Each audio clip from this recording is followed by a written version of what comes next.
BNP কি আপনাকে ত্যাগ করেছে, না আপনি বিএনপিকে ত্যাগ করেছেন? আওয়ামী লীগের দৌড় এখন কি পলায়নের দিকে, নাকি আবার দেশে আসার দিকে? কেউ কেউ এটা বলছেন যে আপনি হঠাৎ করে বা কোনো একটা উদ্দেশ্য সামনে নিয়ে আওয়ামী লীগের পক্ষে ব্যাট ধরছেন বেশি। ঠিক ১৩ বছর আগে এই সময়ে BDNews24.com, মানে ১৩ বছর ১ সপ্তাহ আগে এই সময় BDNews24.com আপনাকে নিয়ে একটি স্টোরি করেছিল, দৌড় জিতে মন্ত্রিত্ব বাগান আবুল হোসেন। আপনি একটি টকশোতে বলেছিলেন যে শেখ হাসিনা কিভাবে করে মন্ত্রী নিয়োগ দিতেন, ওরকম একটি কথা বলতে গিয়ে ওই সময়ের কথা কি আপনার মনে পড়ে? রনি ভাই, এটা কিন্তু আসলে মানে অনেকে আবার বলছেনও যে রনি ভাই কিন্তু আসলে আওয়ামী লীগের সমালোচনা করছেন বা করছেন। আমি শুধু দুটি প্রশ্ন করতে চাই, মানে সরাসরি প্রশ্ন।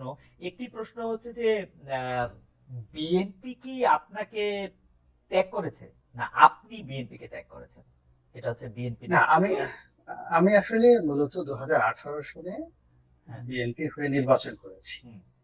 তো নির্বাচন করার পরে যেটা হলো যে বিএনপির বিভিন্ন রাজনৈতিক প্রোগ্রাম, তারপরে শেষে অনুষ্ঠানে আমাকে দাওয়াত করা হয়েছে, বিশেষ করে ঢাকাতে। বা যেহেতু আমার একটা পরিচিত ফেস আছে, বিএনপি চেষ্টা করেছে আমাকে ব্যবহার করার জন্য, কিন্তু আমি ইচ্ছে করে সেই অনুষ্ঠানগুলোতে যাইনি। এই কারণ হলো যে আওয়ামী লীগের মধ্যে আমাকে দেখে একটা প্রতিহিংসা জাগ্রত হবে।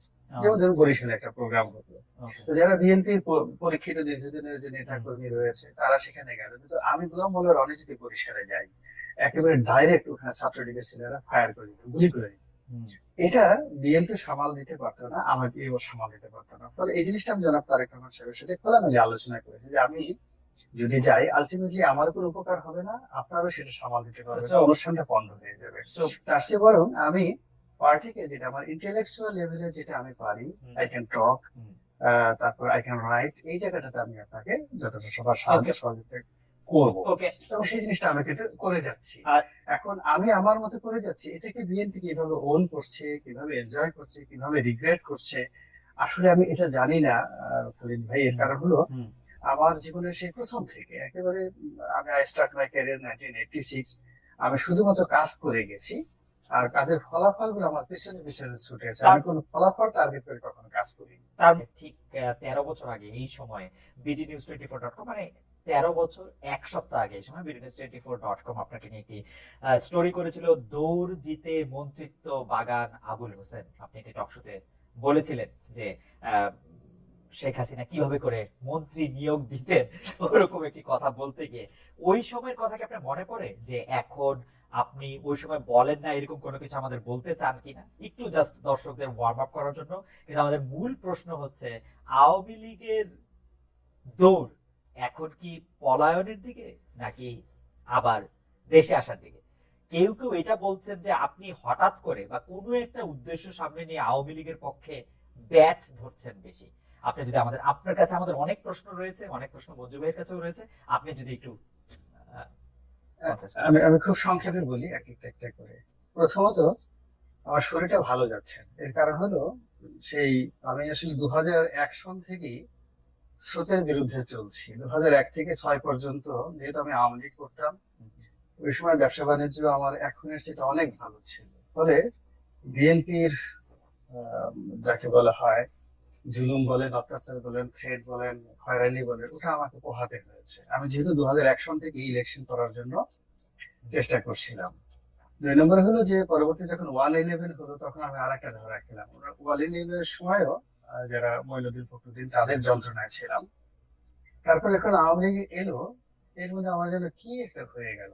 হওয়ার পরে আমার কাছে মনে হলো আমি ধর্মপুত্র যুধিষ্ঠির হয়ে যাব, দেশের পক্ষে কথা বলবো, জাতির পক্ষে কথা বলবো, এরকম একটা ভাবসাব নিজের মধ্যে চলে আসলো। এটার আমি এখনো কারণ খুঁজে পাই না। বিকজ পার্টি করতে হলে পার্টির পক্ষে থাকতে হবে, দলীয় প্রধানকে তেল মারতে হবে, তারপর শেষে সব কথা বলা যাবে না, এটা হলো একটা স্বাভাবিক বিষয়। কিন্তু আমার মধ্যে কি এমন রোগ তখন হয়ে গেল 2009 থেকে 14 পর্যন্ত, আমি এটা বলতে পারবো না। এটা আমার কাছে মনে হচ্ছে একটা জটিল চরিত্র। এরপরে 2014 সালে আহ, আমি আওয়ামী লীগের মনোনয়নে কিনলাম না, এবং কিনলাম না তখন আমার কাছে অতি মানবে, আমার কাছে মনে হলো যে আওয়ামী লীগের যে একটা বিনা ভোটে নির্বাচন করতে যাচ্ছে, বিনা প্রতিদ্বন্দ্বিতা, ultimately today or tomorrow Awami লীগকে পালাতে হবে। তো কাজেই আমি আসলে পালাতে ঠেলাতে পারবো না এই দলের এমপি হলে বা এই দলের সঙ্গে থাকলে বা কোনো কিছু হলে। তা আমি আস্তে আস্তে প্রথমত আমি এমপি নমিনেশন কিনলাম না, এবং ধীরে ধীরে ধীরে ধীরে আমি একটু আলাদা হয়ে এই টক শো থেকে কথাবার্তা বলার চেষ্টা করলাম। এরপরে 2018 সনে এসে একই অবস্থা, মানে পাবলিকের কথা, তারপরে পরিবেশ পরিস্থিতির কারণে আবার সেই ইলেকশনে গেলাম, আওয়ামী লীগ মনোনয়ন দিল না, তারপরে শেষে বিএনপি মনোনয়ন দিল। এখানে যে জিনিসটা হলো, আমি এখন যেটা বুঝি, আওয়ামী লীগের মতো দল বা বিএনপির মতো দল, তাদেরকে যদি কেউ রিফিউজ করে তাহলে তারা খুব প্রেস্টিজের, এটা খুব অপমান। মানে আমি 2014 সালে মনোনয়ন পেপার কিনিনি, এটা আওয়ামী লীগ আসলে খুব সহজভাবে মেনে নেয়নি। আবার বিএনপি 2018 সালে আমাকে মনোনয়ন দিয়েছে, আমাকে খুব উপকার করেছে, নট লাইক দ্যাট। শেখ হাসিনাকে অপমান করা বা তার দল থেকে একজনকে হারিয়ে আনা, এটা আমার জায়গায় যদি একটা তেলা পোকাও হতো তাহলে হয়তো সেই সুযোগটা 2018 সালে বিএনপি নিত, এবং সেটাই তারা নিয়েছে, they try to use me. তো সেভাবে যাক, বিএনপির সঙ্গে এখন পর্যন্ত ওইভাবেই আমি শুধু ইলেকশন করেছি, সেভাবে আছি। কিন্তু আমার যে কথাবার্তা গুলো আছে, যেটা 2009 থেকে আজ অবধি আমি যে ভাষায় কথা বলছি সেই ভাষায় কথা বলে যাচ্ছি। এবং এই কথার মধ্যে আমার কখনোই, যেটা আপনি জিজ্ঞাসা করলেন, যে আমার কখনোই এমন ঘটনা হয়নি পরিবেশ পরিস্থিতির কারণে আমি ভয় পেয়েছি কথা বলিনি, যে কথাটা এই পরিবেশে আমার জন্য বলা প্রয়োজন। This is one.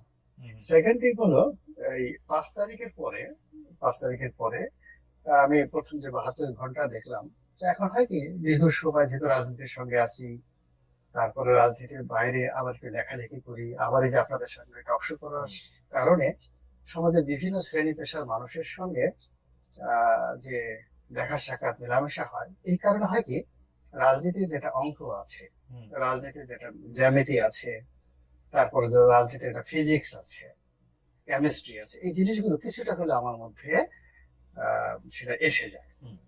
তা আমার কাছে যেটা মনে হলো, যে এই মুহূর্তে যেটি হচ্ছে, সরকার প্রথম দিন থেকেই ভুল করছে তারা মূলত রাজনৈতিক দলগুলোর সঙ্গে, সকল রাজনৈতিক দলগুলোর সঙ্গে যেভাবে একটা সমঝোতা তাদের করা দরকার সেটা করেনি। আর প্রথম দিন থেকে আওয়ামী লীগকে একেবারে পরিপূর্ণভাবে রিফিউজ করা বা একটা বিপ্লবী সরকার করা বা যা কিছু করা সেটা তারা করেনি, ফলে এটা আসলে বেশি দূর যাবে না। দ্বিতীয় যে জিনিসটা আসলো, যে অনেকগুলো কথা, যেমন দেখা যাচ্ছে আমার কথাগুলো আমি বলছি এজ এ হোল, আমার মানে যে ইউটিউব চ্যানেলে, সেখানে আমি আমার মতো করে বলছি, কিন্তু অন্যান্য যারা ইউটিউব ব্যবসায়ী, ওরা করে কি, কথার যে অংশটুকু ভাইরাল হবে, যেমন দেখা গেল সজীব ওয়াজেদ জয় সম্পর্কে আমি 1 মিনিট বললাম, তো 1 মিনিটের মধ্যে যেটা 30 সেকেন্ডে যে কথাগুলো বলছি, সে হারবার্ডে পড়েছে, ওটা পড়েছে, এটা পড়েছে, এটা বলে তারা করলো কি, সেটাকে ছেড়ে দিল, যাতে করে আওয়ামী লীগের লোকজন, ও মাই গড, গোলাম মোল্লা রনি সজীব ওয়াজেদ জয় সম্পর্কে প্রশংসা করেছে, কিন্তু এজ এ হোল আমি কি বলেছি, এটা আমার নিজের ভিডিওতে সেই জিনিসটা ওভাবে আছে। তো আলটিমেটলি আওয়ামী লীগ সম্পর্কে আসলে আমি কোনো কিছুই পজিটিভ বলছি না, আবার আওয়ামী লীগ সম্পর্কে যে নেগেটিভ কথাগুলো আমি এই মুহূর্তে যেভাবে বলছি, আমার এই ভাষার কারণে, উপস্থাপনার কারণে হয়তো সেটাকে গালাগালির মতো মনে হচ্ছে না, কিন্তু অন্যকে যারা আওয়ামী লীগকে গালাগালি করছে তার চেয়ে কিন্তু কঠিন ভাষায় আমি আওয়ামী লীগের সমালোচনা করছি।